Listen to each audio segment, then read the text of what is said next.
Before I say anything else in this video, let me just share something really exciting with you all. I have finally launched my newsletter. This is something I've been working towards for a long time. If you want me to be emailing you something really useful every single day that's going to take maybe between 30 seconds and a couple of minutes to read every single morning, then you can sign up to this using the link in the description below. It is basically going to be an extension of this channel. So if you are interested in preventing disease, in daily habits that you can implement into your routines and, living longer ultimately and living a healthier life along the way, then this might be perhaps the most useful thing that you get in your inbox. All of them are written by me. There's nobody else behind the newsletter, and I really hope you get a lot of value from it like you do with these videos. Let me know what you think. Click the link in the description below, and you can reply to the emails as well if there's some feedback that you want to give me, as it's pretty early days. Please check your spam if you're not receiving the emails. After a while, as we get more people subscribed, then that will get a bit better. But yeah, if you want to hear from me every single day, then please do sign up below. Now, let's get back to the main video. This is all about the health of your arteries. Let me be really clear from the beginning. You cannot dissolve a plaque like you can with a drain pipe, like a Mr. Muscle that you pour down your sink. We have a lot of research and data on this sort of subject, and there are things that really do work for your arteries, and I want to go through them in this video. What I want to do in this video is walk you through exactly what's happening inside your arteries and what the research says actually does work and what doesn't work, and 6 practical steps that you can take away from this video, because the interesting part is this.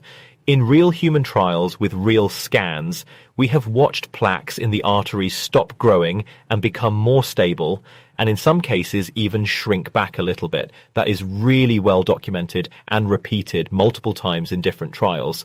But before any of that, we've got to fix the picture in our heads about what we're actually talking about. A lot of people picture arteries as just basic hose pipes, and they picture plaque as just limescale on the inside like you'd find in your kettle. So it feels obvious that you could just sort of flush the gunk out and remove your risk of a heart attack or a stroke. The problem, though, is that plaque doesn't sit on the surface of your artery wall. It builds up inside the artery wall itself, inside the actual lining of your artery, more like a spot or a pimple that forms just under the skin and then protrudes out. And you cannot rinse away something that is buried in the wall. You can't wash that spot off your skin. The real hero here is your endothelium, which is that thin, living lining inside every single blood vessel that you have. It is best pictured as almost like a non-stick coating on a good frying pan.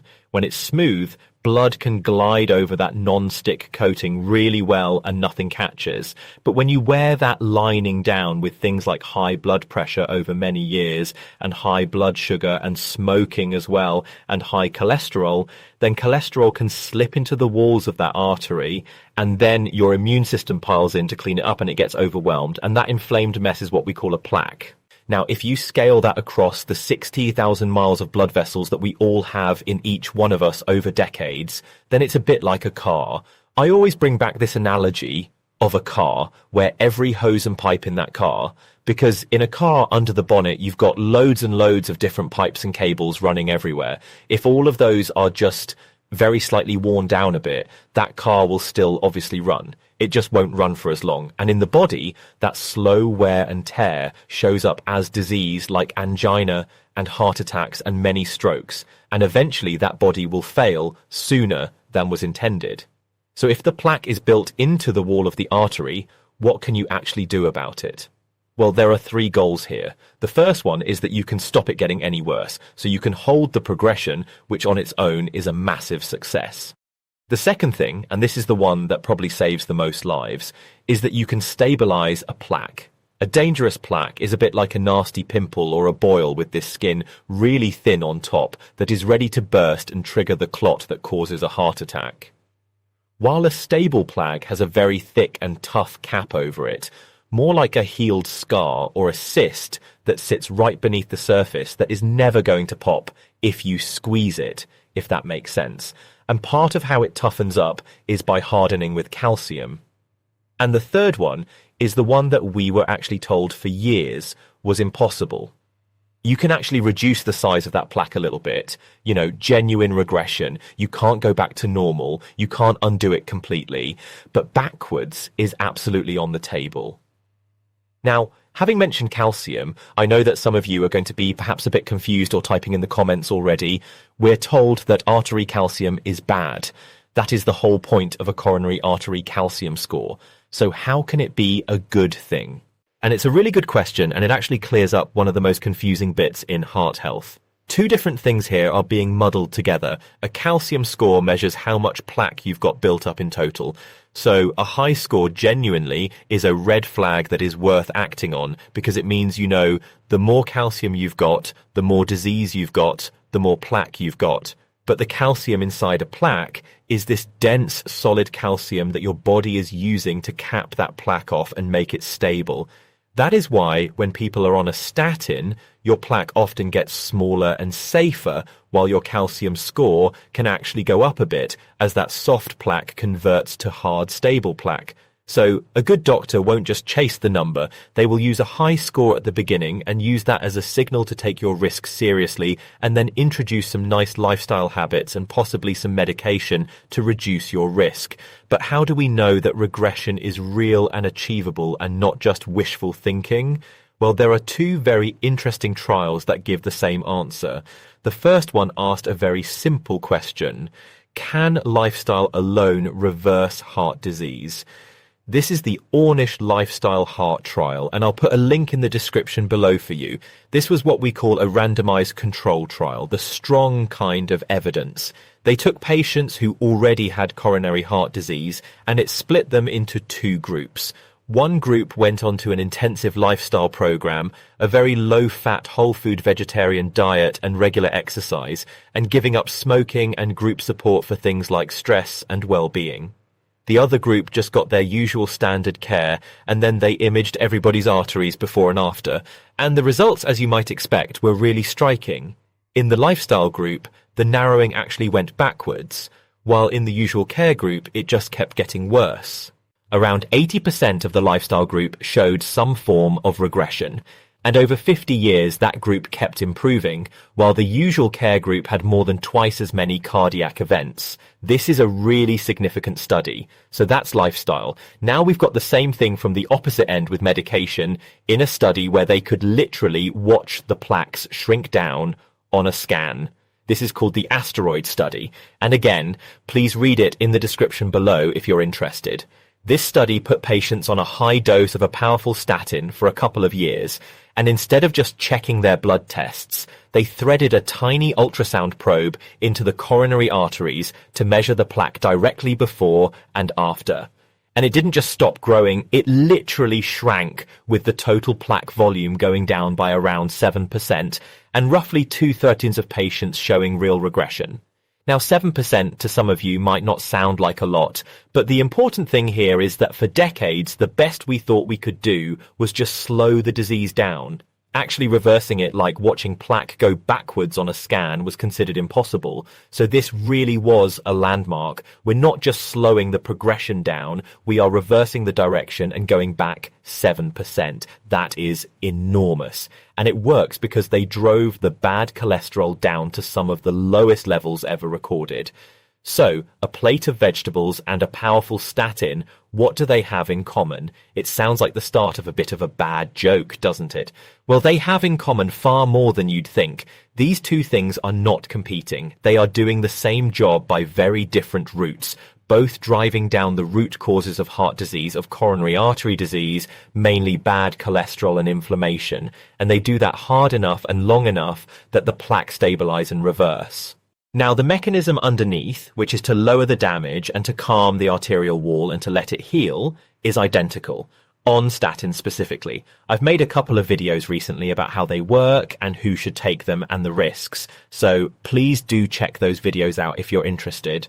The way I'd frame it for this video is like this. Lifestyle is the foundation that everybody needs to build first. It is free. You can start it today. And medication is what a good doctor adds on when the foundations aren't enough or your risk is already too high to wait, like after a heart attack. What frustrates me more than anything else, though, is when we give somebody a medication and we completely ignore the lifestyle side. Like when we give somebody metformin when they've just been diagnosed with type 2 diabetes and they've not been given anything else. Whereas in fact, what we know is that the choices that you've made for the last 20 years is the cause of that diagnosis. And so the fix should be reverting those causes rather than just adding a medication on and turning you into a lifetime customer where you're constantly paying for prescriptions and other medication that will undoubtedly be added on years down the line. And the proof that lifestyle habits work, we see this in the places with the lowest heart disease rates on earth, like in parts of Japan and the Mediterranean and other places where they don't eat ultra-processed food and they don't sit for long periods of time. Rates of heart disease and diabetes aren't anywhere near what they are in this country and the US, right? So that is the why. Now we've got to talk about the how. Starting with the most powerful step of all, if you change just one number in your whole body to protect your heart in terms of the things that you can measure, then you got to make it this LDL, or the more precise ApoB. This is the cholesterol driven into the artery wall in the first place. So the logic is simple. None getting in means no plaque building up. The catch is that it's not today's number that matters. It is your total exposure across a lifetime, like pack years with smoking, how many packs of cigarettes you smoked across your entire life. So lower for longer beats, an absolute crash for a fortnight, but then where you revert back to your normal way of eating and exercising. So you want to get your LDL or ApoB checked, and you can do this with your doctor. And if not, then you may as well pay for a private test and then a doctor's consultation to talk you through the results. Step 2 is where food comes into all of this. And yes, some foods really do help to look after your artery walls and protect you against disease. Dietary nitrate, which is what's in leafy greens and beetroot. This gets turned into nitric oxide, which tells the artery wall to relax and widen and open up to help to lower your blood pressure. And there is really good research on this particular point linked below, then it really does help to protect against heart attacks and strokes. The main thing here when we talk about food is your overall eating pattern, a Mediterranean-style way of eating, which is plenty of veg and olive oil and oily fish and pulses and nuts and seeds and soluble fiber from oats and beans. All of that helps to mop up your cholesterol. It's a bit more complicated than that, but it really does help with lowering your cholesterol results. It's about everything stacked up over years and a way of eating that you can sustain for many, many years. That is the most important thing. Step 3 is all about movement. Now, and there was a mechanism that doesn't really get talked about that often when people explain about the health of your arteries, and it is that movement and exercising helps to scrub the inside of your arteries. It's a bit more complicated than that, but let me explain. When blood flows very briskly over that lining, when blood is pumping through your vascule, the drag of that fluid along the artery wall, it signals the lining of the artery to release more nitric oxide and stay more healthy, almost like a flowing river staying clear.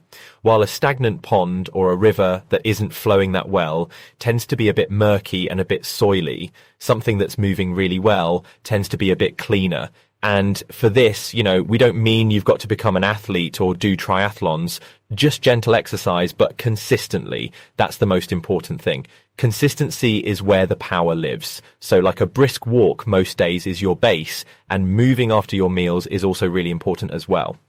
Now, I rode at a national level at university many years ago, and most of our training was zone 2 or low zone 3 training, where it was just steady state aerobic exercise, just normal cardio, either on a treadmill or a bike or a gentle run or on the URG on the rowing machine. That is what did most of the heavy lifting in terms of our fitness, and it helps with your health as well. It's the regular stuff that you do at a low intensity that helps the most. So if you can just try and introduce a bit more walking throughout the day, or even do it on a bike or the rowing machine if you're part of a gym. Step number 4 is all about cooling down the inflammation throughout your body, because a plaque in your artery isn't just fat like we sort of tend to think it is. It is a smoldering inflamed injury.